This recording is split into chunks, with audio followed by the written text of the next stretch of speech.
Welcome. Today, we're going to be exploring the source material on a really extraordinary cinematic journey. We are. We're looking at the professional life of a figure whose face, whose influence is just pretty much unmatched in international character acting. And that figure is Udo Kier, known to everyone, of course, as Udo Kier. That's right. Whose life spanned from 1944 to 2025.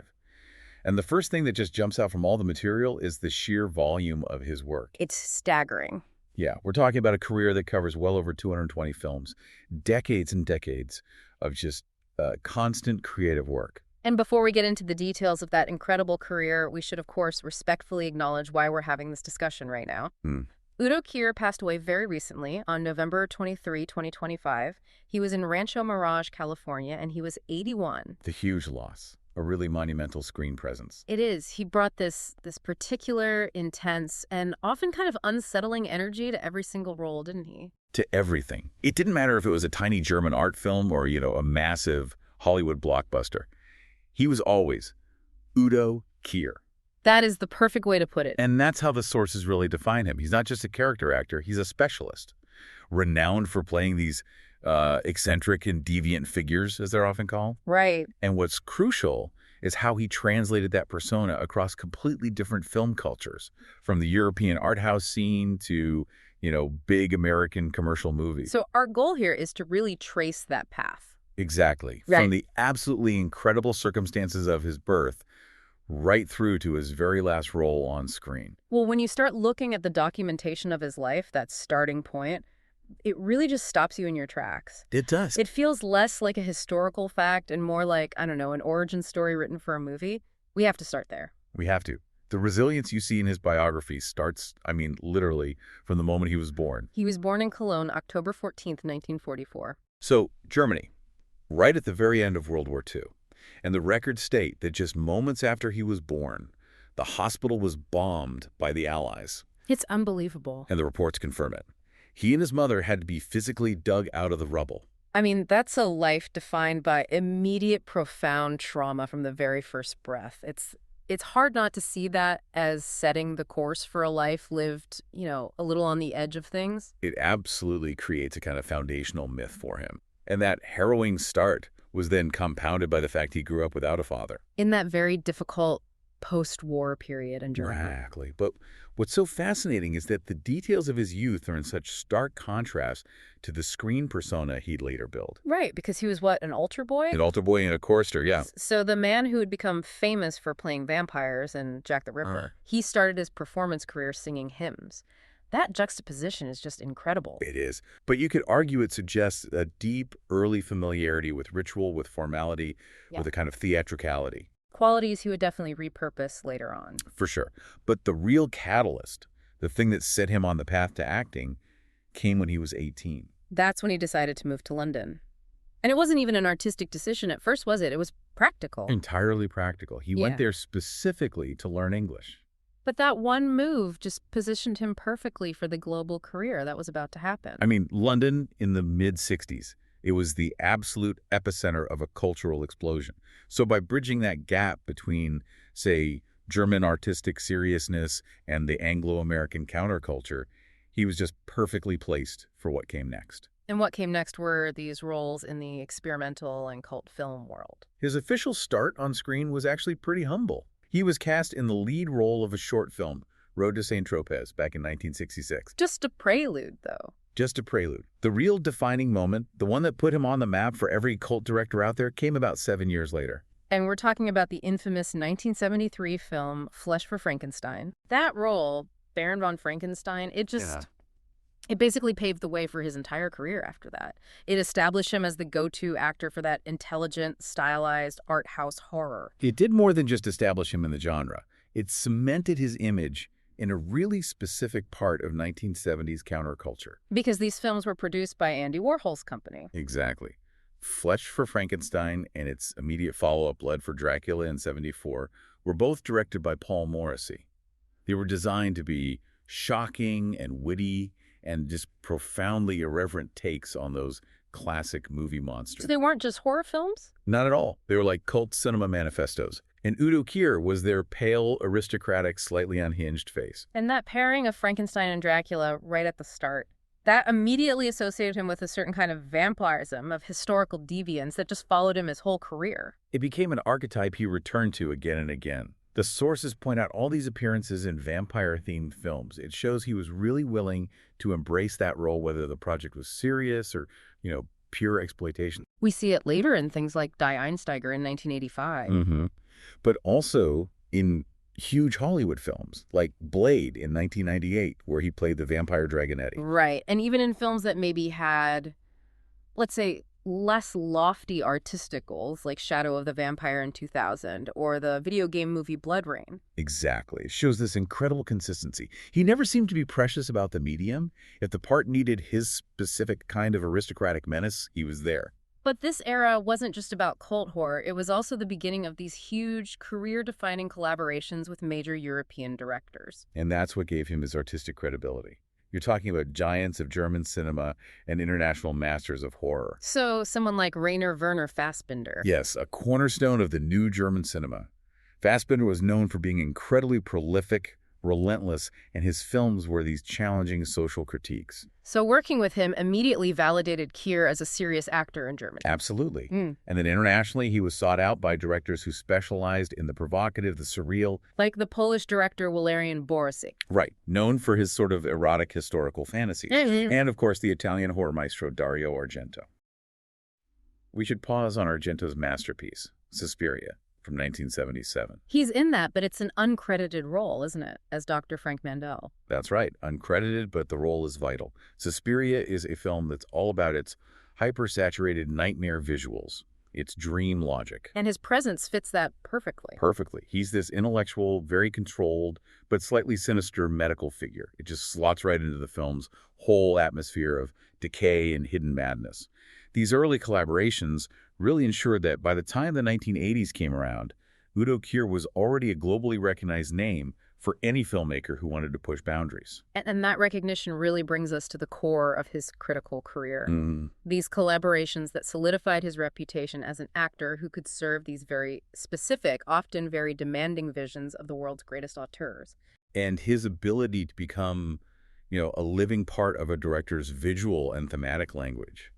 That's what's so incredible about this period. It seems like his career became less about building his own persona. And more about adapting that persona to fit the needs of visionary directors. It's a testament to his professionalism and, I think, a real lack of ego. And the sources point to one professional relationship that just stands above all others in its depth and its consistency. Lars von Trier. The Danish filmmaker Lars von Trier, it started back in 1987 with the film Epidemic. And that von Trier connection is it's undeniable. It's foundational.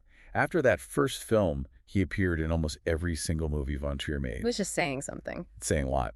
This is a director who's notorious for his demanding sets, controversial themes, psychologically draining projects, and he trusted Kier implicitly for over 30 years. It speaks volumes about Kier's reliability. So when we say almost all of von Trier's films, which ones was he not in?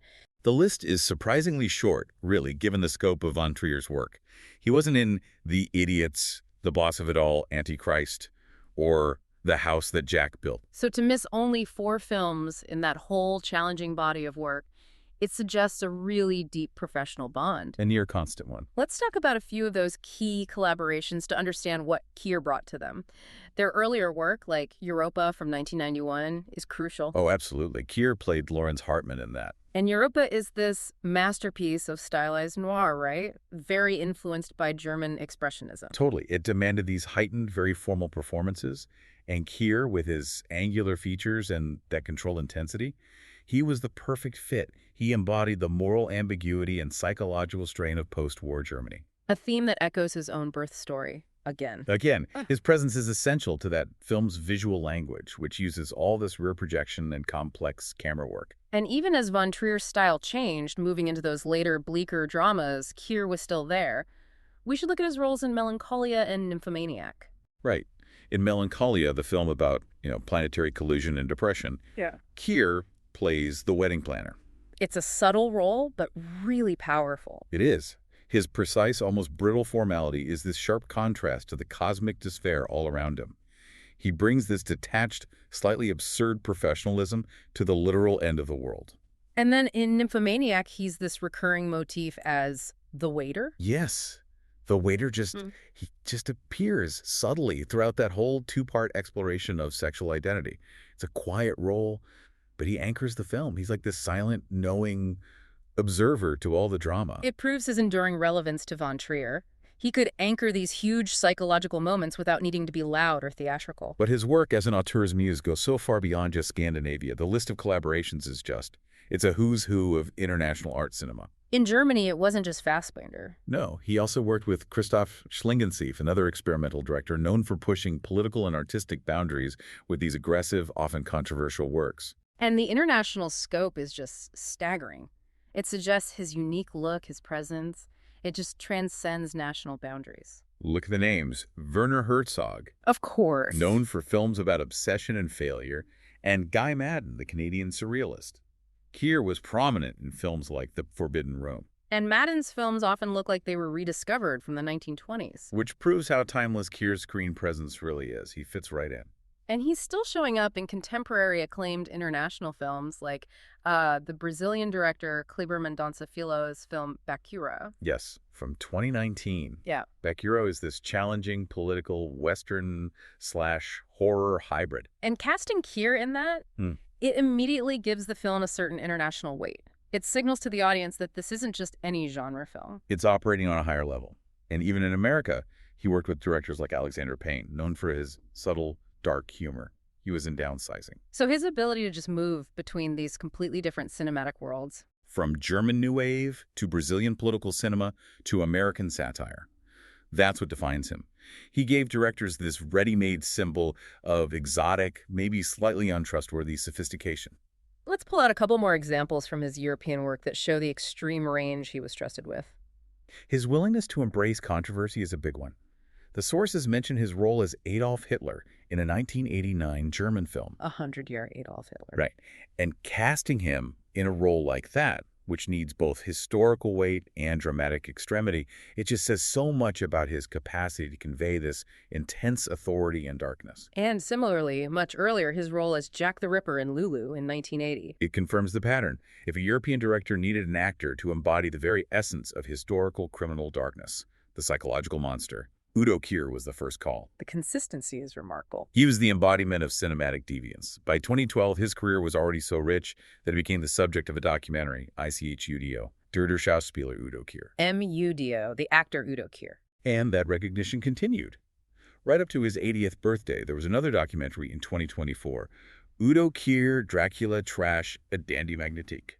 It speaks to his global cultural significance that he was getting these retrospectives even before he passed away. And this is where the story takes a really sharp, and you have to say, extremely lucrative turn. Right. The transition from the demanding, often non-commercial world of Fassbinder and von Trier to appearing in some of the most visible, high-grossing blockbusters of the 1990s.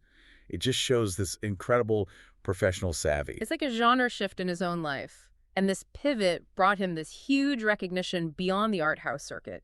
His face became instantly recognizable to casual moviegoers. People who might not have known the name Udo Kier, but they instantly understood the cinematic shorthand he represented. He became Hollywood's go-to for the eccentric European menace. His casting was often a deliberate, sometimes quirky nod to his cult status.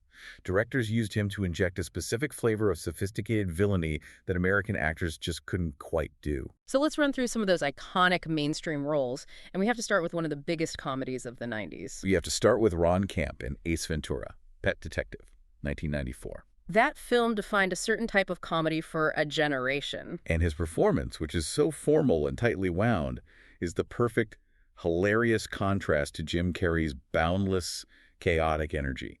He's the European straight man to American absurdity.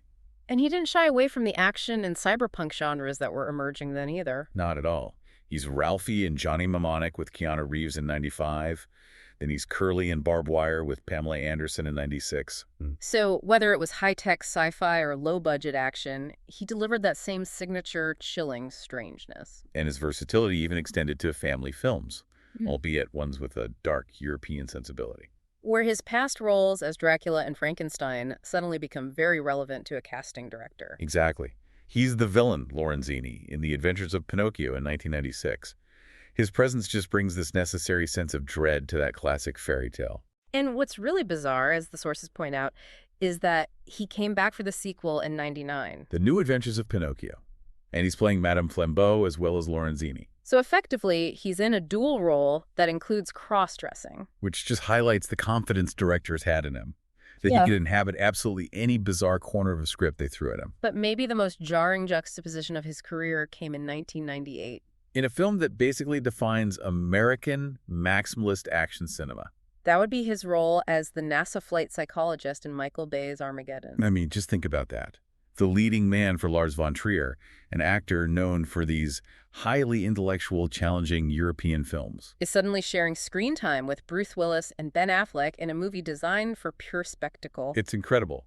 His presence was just shorthand for this exotic, high-stakes competence. He was there to inject cinematic flavor into a very American disaster movie. And his visibility in the 90s wasn't just limited to movies. This is the decade that cemented him as a global counterculture icon through these surprising ventures into the music world. This is where his name becomes completely inseparable from boundary-pushing pop culture, and specifically with Madonna. Right. In 1992, Kier appeared in photos in her infamous, very provocative book, Sex. And this wasn't just a casual thing. Sex was one of the most discussed, most scrutinized cultural products of the decade.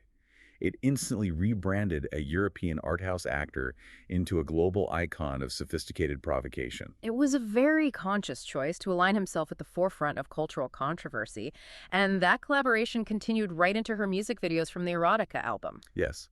He's a party guest in the video for the title track Erotica, and then he plays a lover in the video for Deeper and Deeper. By having him in those projects, it's like she was leveraging his established persona. She was. He helped give the videos this undeniable element of European art cinema seriousness, even within the context of mainstream pop. And his music video work went far beyond just Madonna. He was dipping into all sorts of genres. He was everywhere. He's in the video for the new metal band Korn's song Make Me Bad.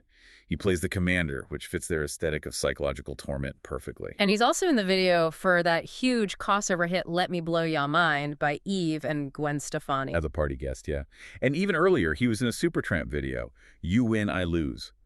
And in Germany, he was in a video for a band called Raufaser. So this ability to just appear for a few striking moments in these highly visible, diverse pop culture contexts, it just amplified his unique brand recognition immensely. As we move into the 21st century, the sources show how his very distinctive delivery and his visual identity translated perfectly into new media. Right, specifically voice acting, video games, animation. His presence alone, even just his voice, was enough to convey that necessary eccentric or villainous quality. It just shows how powerful his voice and his mannerisms were.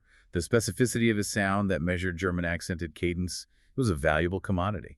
And we have to highlight what is probably his most iconic performance in the gaming world. The psychic villain Yuri. In the huge Command & Conquer real-time strategy series. The casting for Yuri is just brilliant. The Command & Conquer games back then used these high-production, live-action cutscenes, often with cult actors. It was this unique blend of cinema and gaming. And Kier wasn't just the voice. No.